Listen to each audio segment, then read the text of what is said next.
ज्योतिष में विश्वास रखने वाले सभी दर्शकों को ग्रहों के चाल कार्यक्रम में नमस्कार है। इस वीडियो में जानेंगे मकर राशि के जातकों के लिए दिसंबर का महीना कैसा रहने वाला है। यह गणना चंद्र राशि पर आधारित है, यानी जिन जातक के जन्म पत्रिका में चंद्रमा मकर राशि में स्थित है, जहां 10 लिखा है, उस जातक को मकर राशि का जातक कहा जाता है। आप इस वीडियो को लग्न से भी देख सकते हैं। मित्रों, ज्योतिष गणना के अनुसार 1 दिसंबर को ग्रहों के चाल इस तरह रहेंगे। यह ग्रहों की स्थिति मकर राशि वालों के लिए आप स्वस्थ रहेंगे, ऊर्जावान रहेंगे, कर्म क्षेत्र से लाभ होंगे और पिछले कई महीनों से जो आप अंडर प्रेशर दिख रहे थे, उसमें रिलीफ होते हुए महसूस करेंगे। ऐसा क्यों कह रहा हूं, आइए इन्हीं बातों को डिकोड करते हैं, डिस्कस करते हैं और समझने का कोशिश करते हैं।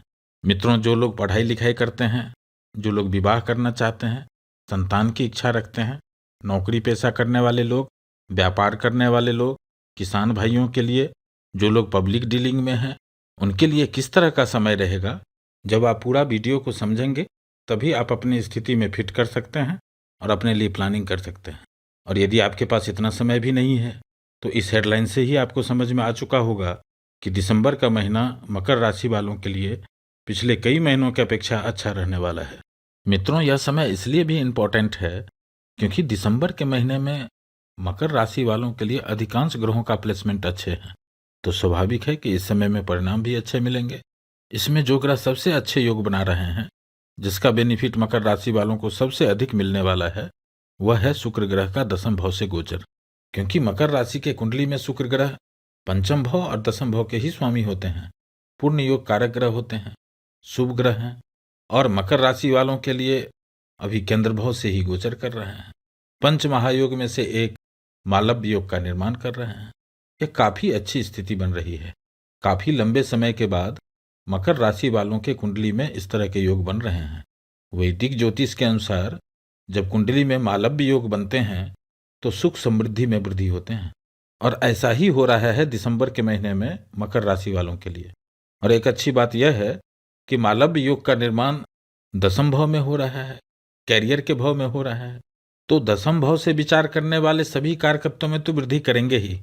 साथ ही साथ शुक्र ग्रह की दृष्टि 4th भाव पर है, सुख समृद्धि के भाव पर है, भवन वाहन के भाव पर है, और मालव्य योग में सुख समृद्धि की ही वृद्धि होती है।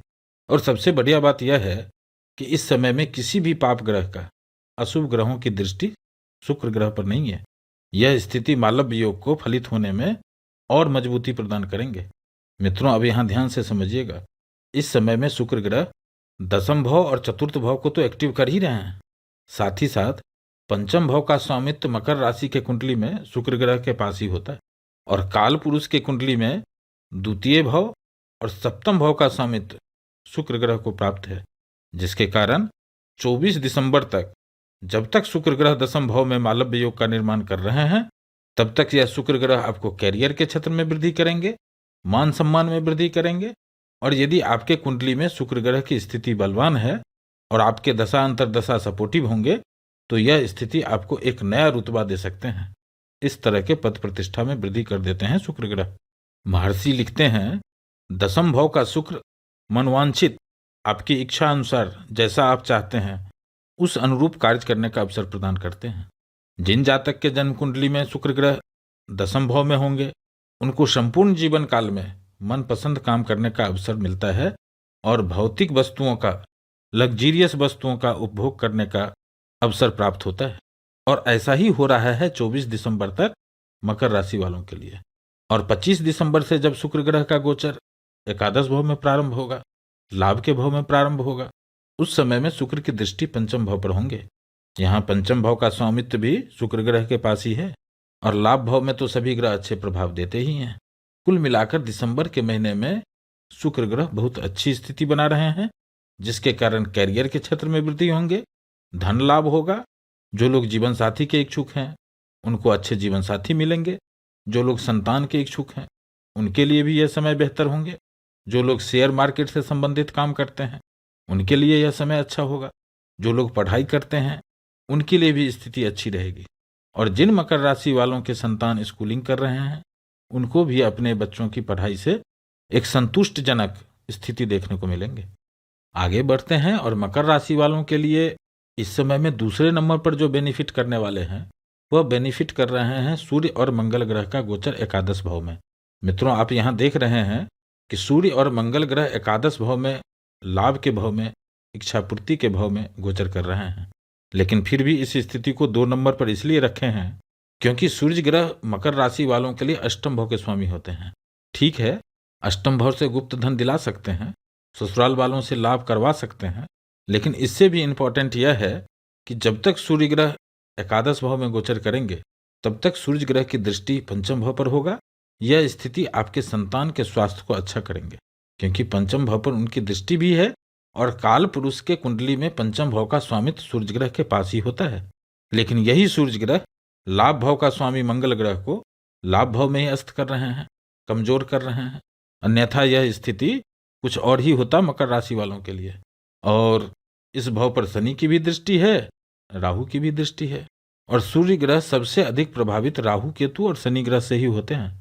वैसे भी सूर्य और मंगल दोनों ग्रह राशि परिवर्तन के तुरंत बाद अपना प्रभाव दे देते हैं।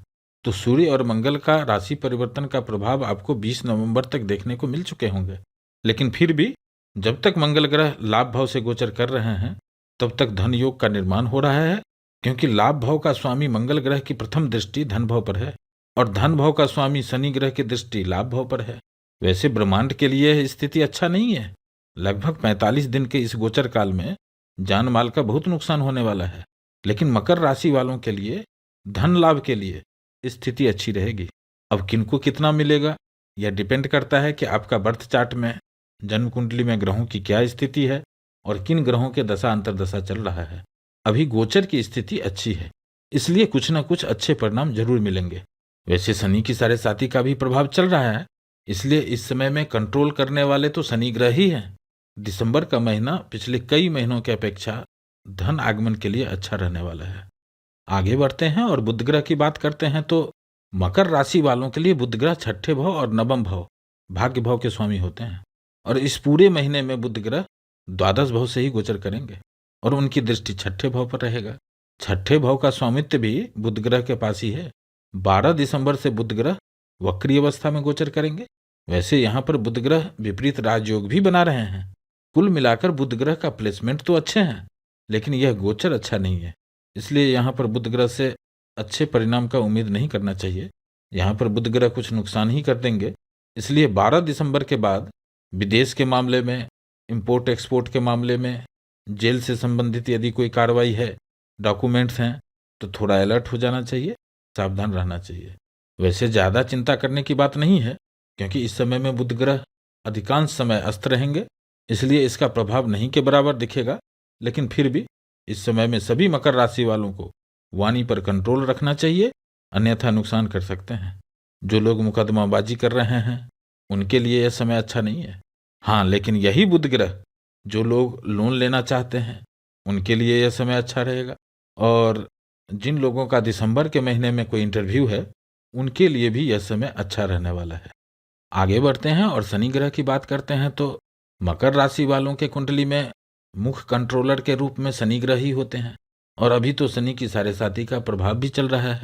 इसलिए शनि ग्रह की स्थिति को देखना सबसे अधिक इम्पोर्टेंट हो जाता है क्योंकि जब 7.5 का प्रभाव चल रहा होता है उस समय में जो ग्रह अच्छे प्रभाव देने वाले होते हैं वह जब तक स्ट्रांग स्थिति में ना हो तब तक उसका लाभ नहीं मिलता है, लेकिन जो ग्रह गोचर बस नुकसान पहुंचाने वाले होते हैं वह फलित हो जाता है। इस तरह का प्रभाव दे देते हैं 7.5 में शनि ग्रह। मित्रों, पिछले कई महीनों के बाद मार्गी अवस्था में गोचर करना प्रारंभ किए हैं। यह स्थिति सभी मकर राशि वालों के लिए पिछले समय की अपेक्षा अच्छा रहने वाला है क्योंकि अभी शनि ग्रह मकर राशि वालों के लिए प्रथम भाव और द्वितीय भाव को तो एक्टिव कर ही रहे हैं क्योंकि इन दोनों भाव के स्वामी हैं।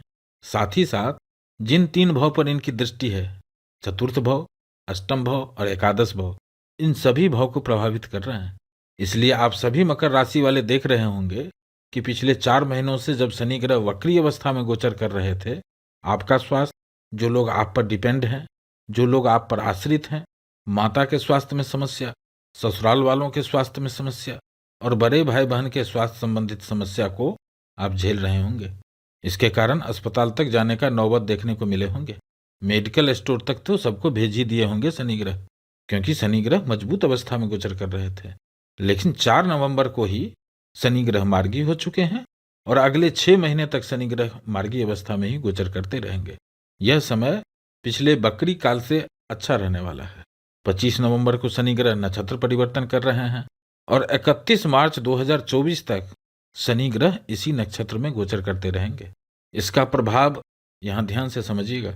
जो लोग मकर राशि के तो हैं, लेकिन यदि आपका लग्न मेष लग्न है, वृषभ लग्न है, सिंह लग्न है, कन्या लग्न है, तुला लग्न है और वृश्चिक लग्न है, तो आपको अपेक्षाकृत कम परेशानी देखने को मिलेंगे।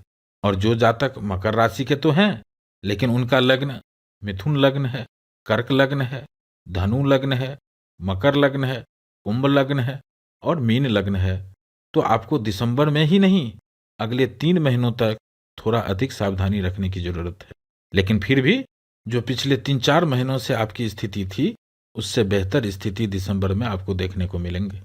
आगे बढ़ते हैं और राहु केतु की बात कर लेते हैं। तो मित्रों, तृतीय भाव में राहु अच्छे परिणाम देते हैं और इस गोचर काल में राहु मीन राशि से, जहां 12 लिखा है, गोचर कर रहे हैं। इस भाव का स्वामित्व बृहस्पति ग्रह के पास है। इस राशि में राहु अच्छे परिणाम देते हैं, यानी मकर राशि वालों के लिए राहु का गोचर भी अच्छा है और प्लेसमेंट भी अच्छा है। और आप जानते ही हैं कि राहु जिस ग्रह के साथ होते हैं या जिस ग्रह का दृष्टि राहु पर होता है, उसी के अनुरूप राहु परिणाम देते हैं। और एक अच्छी बात यह है कि दिसंबर के महीने में राहु केतु पर किसी भी ग्रह का ना ही युति है और ना ही दृष्टि है। इसलिए इस समय में राहु और केतु स्वतंत्र रूप से अपना प्रभाव देंगे। जब आपके दशा, अंतरदशा, प्रत्यंतर दशा में राहु का दशा आएगा, तो राहु डे टू डे आमदनी में वृद्धि करेंगे, कैरियर में भी वृद्धि करेंगे और उससे लाभ भी होगा। लेकिन केतु का नवम भाव से गोचर बहुत अच्छा नहीं कहना चाहिए। समय समय पर विरक्ति, कुछ न कुछ अपने आप में कमी, सब कुछ होते हुए भी कमी, ऐसा महसूस कराते रहते हैं केतु। लेकिन एक अच्छी बात यह है कि यह आपको अध्यात्म से जोड़ के रखेंगे, आपको धार्मिक कार्यों में संलग्न रखेंगे। और मजे की बात यह है कि इस समय में धार्मिक कार्य करने में मन भी लगेगा। राहु केतु का यह गोचर 18 महीनों के लिए है, तो इसका परिणाम जब जब आपके दशा में राहु केतु आएंगे तब तब देखने को मिलेंगे। वह दिसंबर में भी हो सकता है, आगे भी अगले 18 महीनों तक राहु केतु का यह प्रभाव आपको देखने को मिलेंगे। आगे बढ़ते हैं और बृहस्पति ग्रह की बात करते हैं। तो मकर राशि वालों के लिए बृहस्पति ग्रह तृतीय भाव के स्वामी होते हैं और द्वादश भाव के स्वामी होते हैं, अच्छे भाव के स्वामी नहीं होते हैं। 31 दिसंबर तक बृहस्पति ग्रह वक्री अवस्था में रहेंगे। जिन मकर राशि वालों को शुगर, डायबिटीज, फेफड़ा से संबंधित, हृदय से संबंधित कोई परेशानी है, उनको थोड़ा सावधान रहना चाहिए। खास करके 31 दिसंबर तक, जब तक बृहस्पति ग्रह वक्री अवस्था में है, तब तक कुछ परेशानी भी दे सकते हैं यहाँ पर बृहस्पति ग्रह। चतुर्थ भाव पर शनि की भी दृष्टि है, इसलिए माता का स्वास्थ्य का खास करके 31 दिसंबर तक ज्यादा ध्यान रखना चाहिए। और हाँ, बृहस्पति ग्रह की जो 3 अमृत दृष्टि है, वह अष्टम भाव पर है, दसम भाव पर है और द्वादश भाव पर है। इन तीनों भाव से संबंधित समस्या को कम करने का काम करेंगे ये बृहस्पति ग्रह। इस तरह के प्रभाव देखने को मिलेंगे। कुल मिलाकर दिसंबर के महीने में मकर राशि वालों को जो पिछले कई महीनों से आप प्रेशर झेल रहे थे, उसमें रिलीफ होते हुए देखेंगे। अब इस समय को और अच्छा कैसे बनाया जा सकता है, इसके लिए जब भी समय मिले अपने आराध्य को नमन करें, महादेव को ध्यान करें। ऐसा करने से राहु, केतु और शनि से होने वाले परेशानी में कमी होते हुए देखेंगे। मकर राशि वालों को अभी नित्य शनि का बीज मंत्र करना चाहिए, ओम प्रांग प्रिंग प्रौंग सह शनियै नमः। और इस विश्वास से हनुमान चालीसा का पाठ करें। जो यह पढ़े हनुमान चालीसा, जो हनुमान चालीसा पढ़ेंगे, हो सिद्ध साखी गौरी सा, उनका कार्य सिद्ध होगा। इस बात का साक्षी गौरी सा महादेव हैं। फिर उपस्थित होंगे एक नए वीडियो के साथ। नमस्कार।